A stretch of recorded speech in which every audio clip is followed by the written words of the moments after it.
Welcome to In Focus. The humanitarian crisis in Gaza deepens as winter approaches amid the continuous Israeli aggression. Meanwhile, the UN Security Council holds an emergency session on Syria amid the humanitarian concerns caused by the recent escalations of armed factions. Amid the lack of consensus on Ukraine's membership, NATO ministerial meeting convenes as the alliance's chiefs say that the Ukraine needs more military aid. Let's start with the latest updates in Gaza.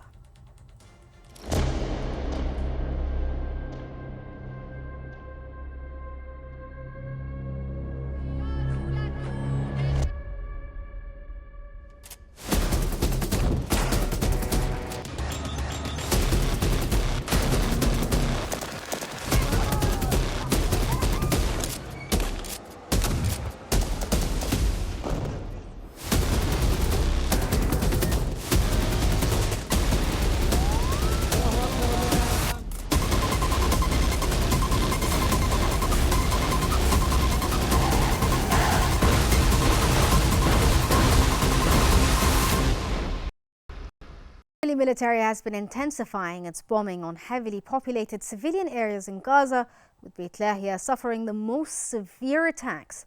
The town's already devastated neighborhoods were subjected to relentless bombardment, with medical sources reporting at least 20 injuries and 8 deaths.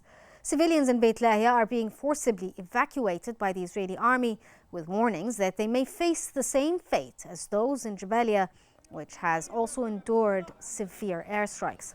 According to the enclave's health ministry, Israeli attacks have claimed the lives of at least 36 Palestinians and injured 96 more in the past 24 hours.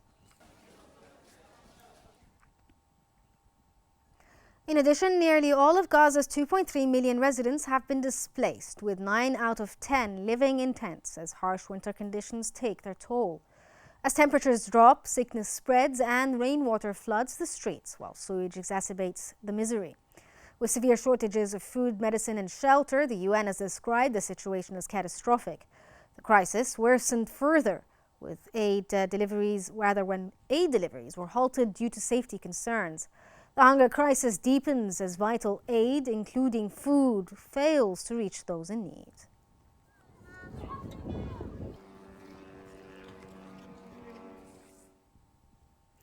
Adding on to the situation, Israeli occupation forces have been expanding its presence in central Gaza in recent months, fortifying military bases while demolishing Palestinian buildings. The New York Times reported that over the past 3 months, Israeli soldiers have been demolishing more than 600 buildings around the road in an apparent attempt to create a buffer zone. They have also rapidly expanded a network of outposts equipped with communications towers and defensive fortifications. The newspaper added that this expansion has raised speculations about Israel's plans for Gaza's future, as Israeli leaders have vowed to maintain security control in Gaza even after the war, without saying clearly what they might entail. To help us delve more into the subject, we're joined now from Ramallah by Rami Harfoush, a political analyst. Thank you, sir, for joining us. Sir, firstly, let's start off by asking, the Israeli military's recent bombardment of Beit Lahia and other heavily populated civilian areas resulted in dozens of casualties. How do you view Israel's ongoing aggressions in Gaza, especially the targeting of civilian areas? Can this be justified under any circumstance?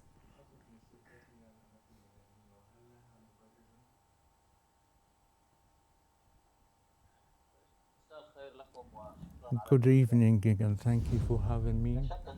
There's no doubt that the Israeli occupation, in the sense that the aggression against the Palestinian people targeting civilians throughout Gaza.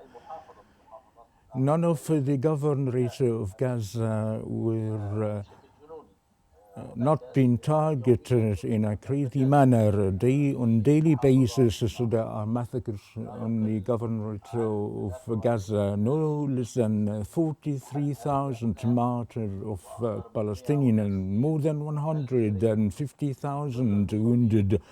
All of the martyrs and the injured from civilians, whether they are elderly citizens and women and children, as it is a mass genocide for all the people in Gaza Strip.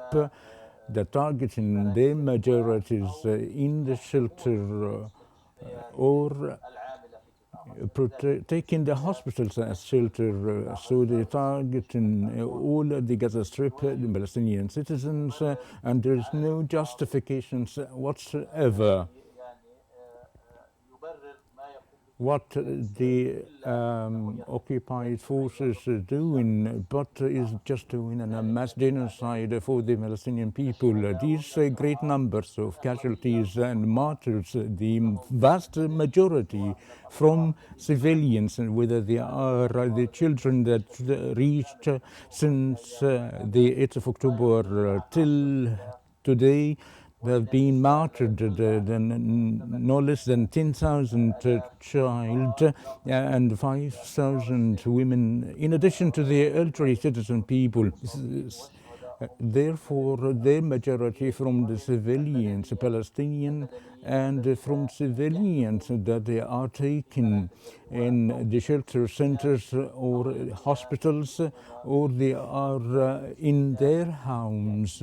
Therefore, they targeting directly the Palestinian civilian people, inhabitant in Gaza Strip or in the areas that the occupation forces proclaim the Palestinians to go there as they are the safe point, and then do the bombardment. 100,000 martyred up till now.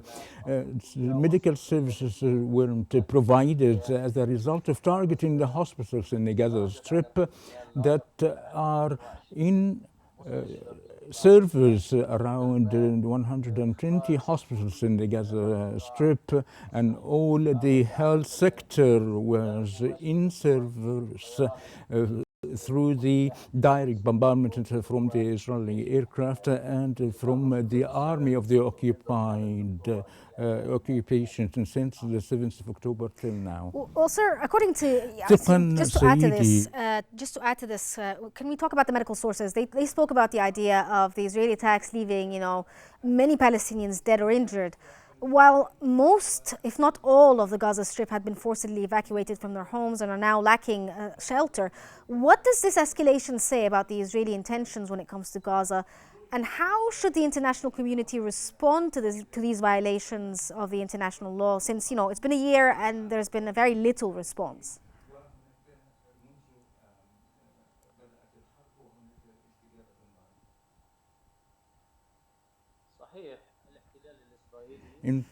Through the Israeli occupation, through targeting the civilians or the hospitals, not to have any form of life in the Gaza Strip, and the main goal is genocide and displacing the people and making the Gaza Strip unlivable.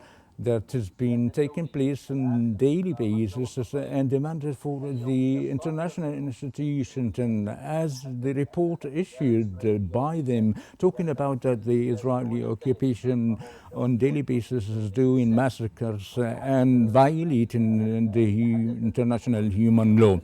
And agencies of the United Nations, in particular the UNRWA or the General Commissioner of the United Nations has quoted that 90% of the people in the Gaza Strip have no food security at all, and thousands are exposed to martyrdom. As a result of the in-service hospitals, in addition to hindering the entry of the human aids and the absolute besieged, as well as restraints by Israel of entering the humanitarian aid since the 8th of October till now. The United Nations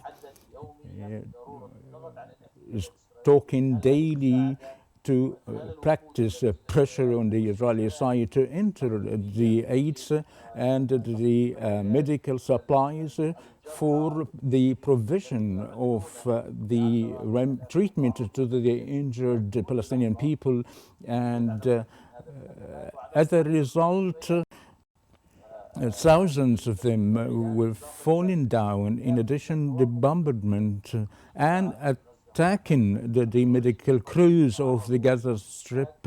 Around 25 medical doctors were fell down, and more than 100 were detained by the Israeli forces. And I think that the Gaza Strip is exposed for the dissemination of diseases of life-threatening as a result of the destruction of the infrastructure and the dissemination of pandemic, as a result of the pollutions, as a result of the bombardment and the non-availability of the clean water, and what the Israeli forces is doing through the destruction of the infrastructures of Gaza Strip that threaten the mass killing for the Palestinian people as civilian within the Gaza Strip. Okay, thank you so much for joining us. That was Murad Harfoush joining us from Ramallah, a political analyst. Thank you for your insights and thank you for joining us here on Q News. And now we move on to Syria, as the UN Security Council announced holding an emergency session today regarding the situation in Syria. The United Nations Office for Coordination of Humanitarian Affairs has reported that over 14,000 people, including children, have been displaced by the recent violence.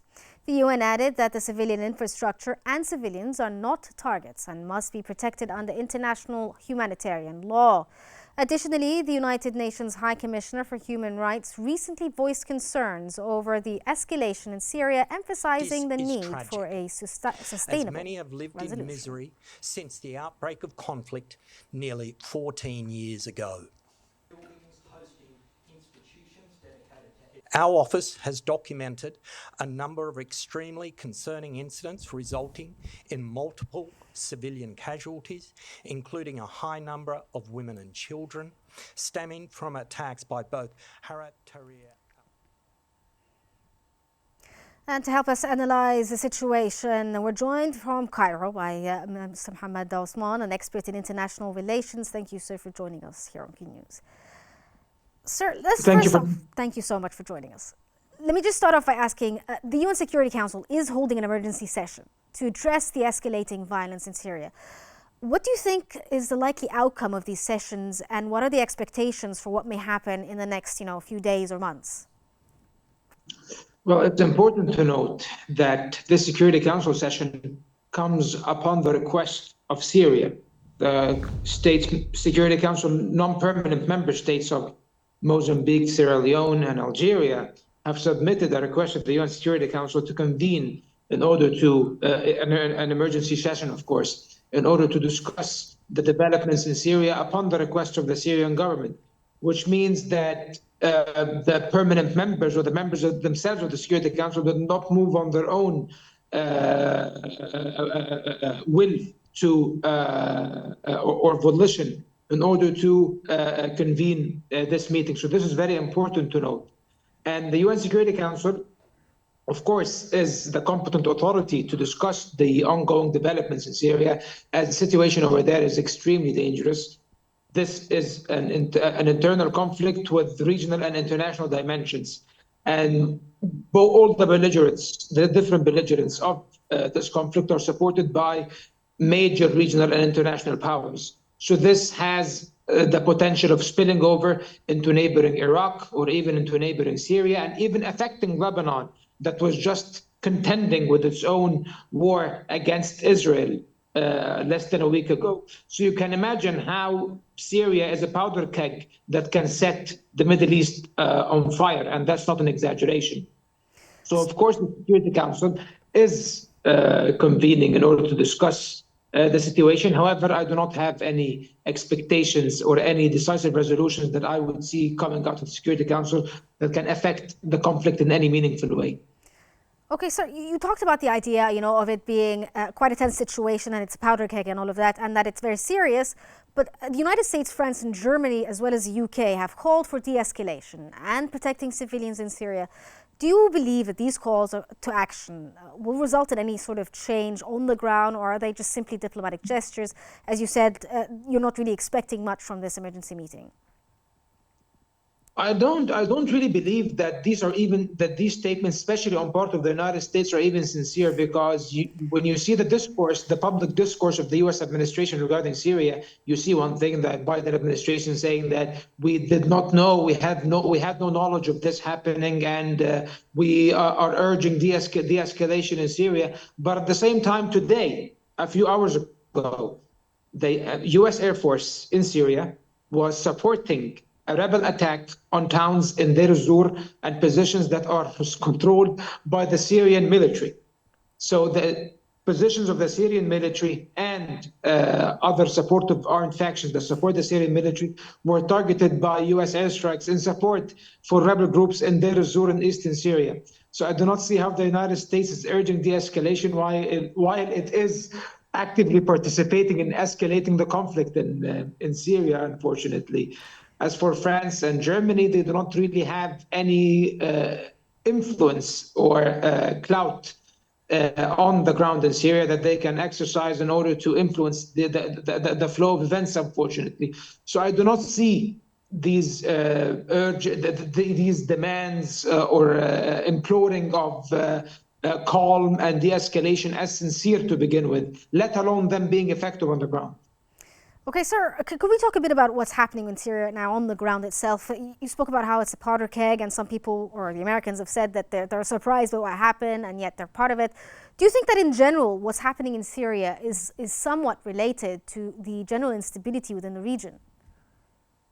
Of course, nothing happens in a vacuum. No event transpires in a vacuum, especially in the Middle East. So, of course, I think it's very interconnected to what's going on in the Middle East, especially with the conflict that has been going on in Lebanon, and even the ceasefire over there is very fragile, and also the conflict in Gaza. So, as I said before in a previous interview, the 7th of October was a watershed moment in the Middle East, and it ignited or basically reignited many dormant conflicts, including the Syrian conflict recently. And of course, even though we cannot say that Israel is directly involved in what's going on. However, we do have evidence, according to former Israeli officials, including a former head of Mossad, that Israel provided at many points armed support to armed factions and even terrorist organizations inside Syria, including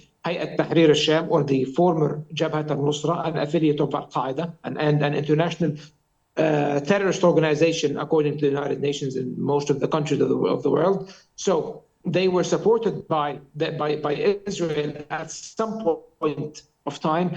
And how these attacks right now in Syria and how this entire offensive started shortly after the ceasefire was enforced in Lebanon, and how they are serving to sever or attempting to sever the land bridge between Iran and Hezbollah in Lebanon. So I cannot help but think or believe that this is somehow conveniently serving Israel's interests in its conflict by proxy against Iran. So of course it is affected by the regional developments, and it will affect further the regional developments, and it might even lead to more dangerous escalations in the region between Iran and Israel, especially that today there was an Israeli airstrike on Damascus today. Reportedly, it was the target of the assassination was a Hezbollah official in Damascus. So I cannot help but think that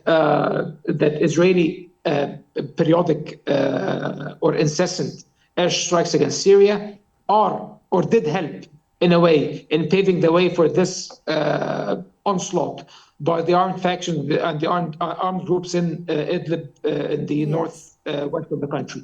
Yes, unfortunately, sir, we're out of time for this segment, but Mr. Mohammed Othman, an expert in international relations, thank you for joining us here on Q, and thank you for your analysis.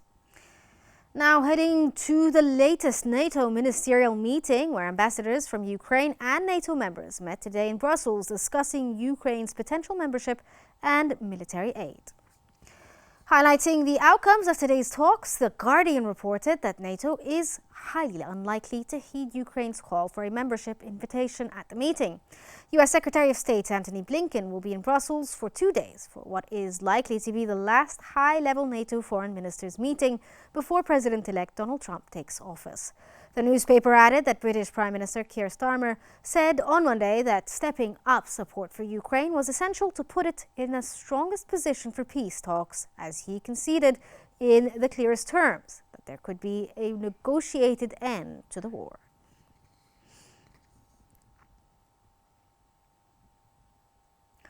To help us analyze the situation there, we're joined from London by Nicholas Williams, a former NATO official. Thank you, sir, for joining us.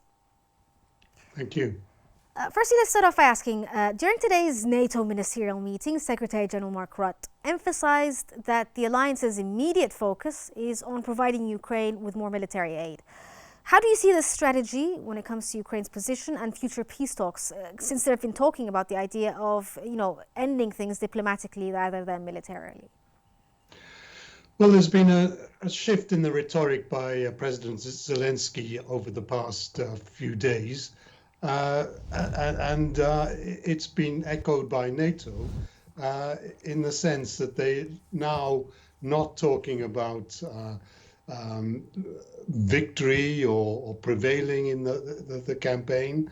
They're talking about putting Ukraine in the strongest possible position in terms of negotiations. And so has been a shift. Everyone now is expecting President Trump to kickstart negotiations. But the problem is no one knows what form these negotiations will take. So it could be possible that the Russians will continue fighting until negotiations materialize, and therefore Ukraine has to be in a position to fight back. Okay, so Ukraine's foreign minister during the meeting as well talked about, extending a membership invitation from NATO. However, there hasn't been a very clear consensus during this meeting about, extending an invitation. What are the major obstacles stopping NATO members from, extending an invitation to Ukraine, and how long do you think that they may, try to prolong or delay the NATO decision to have them in as members of of NATO rather?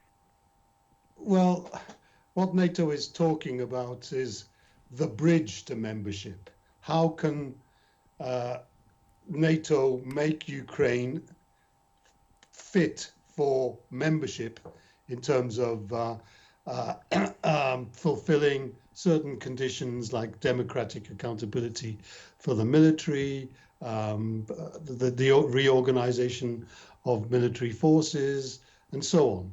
And so they're talking about a bridge to membership. NATO has promised Ukraine membership since 2008. But personally, they've been kicking the ball forward without actually scoring a goal.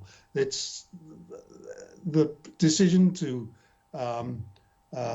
accept Ukraine as a member will be very, very difficult. Okay, with President-elect Donald Trump about to return to office, how do you think his policies will influence NATO's support for Ukraine, especially in light of the ministerial discussions that took place today about military aid and over the membership discussions as well? How do you think this presidency will affect this? Well, one of the hidden dimensions of this meeting, and that it'll be talked about in the margins and also in confidential sessions, is how does NATO make itself Trump-proof in terms of withstanding pressures to end